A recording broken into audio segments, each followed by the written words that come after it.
Hi friends, ಎಲ್ಲರಿಗೂ ನಮಸ್ಕಾರ. ನನ್ನ ಹೆಸರು ಅಕ್ಷತಾ ಅಂತ. ನಾನು ವೃತ್ತಿಯಲ್ಲಿ ನರ್ಸ್ ಆಗಿ ಕೆಲಸ ಮಾಡ್ತಿದ್ದೀನಿ. ನರ್ಸಿಂಗ್ ಒಂದು ನರ್ಸ್ನ ಕೆಲಸವಾಗಿದೆ. ಇದು ಪ್ರತಿಯೊಬ್ಬರ ಆರೋಗ್ಯದಲ್ಲಿ ಏರುಪೇರುಗಳಾಗದಂತೆ ನೋಡಿಕೊಳ್ಳುವುದರಿಂದ ಹಿಡಿದು ಅನಾರೋಗ್ಯದಲ್ಲಿ ಬಳಲುತ್ತಿರುವವರ ಆರೋಗ್ಯ ಸುಧಾರಣೆಯಲ್ಲಿ ಸಹಾಯ ಮಾಡುವುದಾಗಿದೆ. ಇದಾಗಿತ್ತು ಕನ್ನಡದಲ್ಲಿ ನರ್ಸಿಂಗ್ನ ಅರ್ಥ. ನರ್ಸ್ಗೆ ಕನ್ನಡದಲ್ಲಿ ದಾದಿ ಅಂತ ಕರೀತಾರೆ. ಪ್ರಪಂಚದ ಮೊಟ್ಟ ಮೊದಲ ನರ್ಸ್ನ ಹೆಸರು ಫ್ಲೋರೆನ್ಸ್ ನೈಟಿಂಗೇಲ್ ಅಂತ. ಅವರು ಮೂಲತಃ ಇಟಲಿಯವರು. ಅವರು 12ನೇ ಮೇ 1820ರಲ್ಲಿ ಜನಿಸಿದ್ದು. ಅವರು ಹುಟ್ಟಿದ ದಿನವನ್ನೇ ನಾವು ಅಂತಾರಾಷ್ಟ್ರೀಯ ನರ್ಸಸ್ ದಿನ ಎಂದು ಆಚರಣೆ ಮಾಡುತ್ತೇವೆ.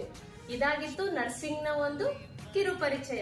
ಈ ವಿಡಿಯೋ ಇಷ್ಟ ಆದ್ರೆ ಲೈಕ್ ಮಾಡಿ, ಶೇರ್ ಮಾಡಿ, ಸಬ್ಸ್ಕ್ರೈಬ್ ಮಾಡಿ. ನೆಕ್ಸ್ಟ್ ಯಾವ ಟಾಪಿಕ್ ಮೇಲೆ ವಿಡಿಯೋ ಬೇಕು ಅಂತ ಕಮೆಂಟ್ ಮಾಡಿ.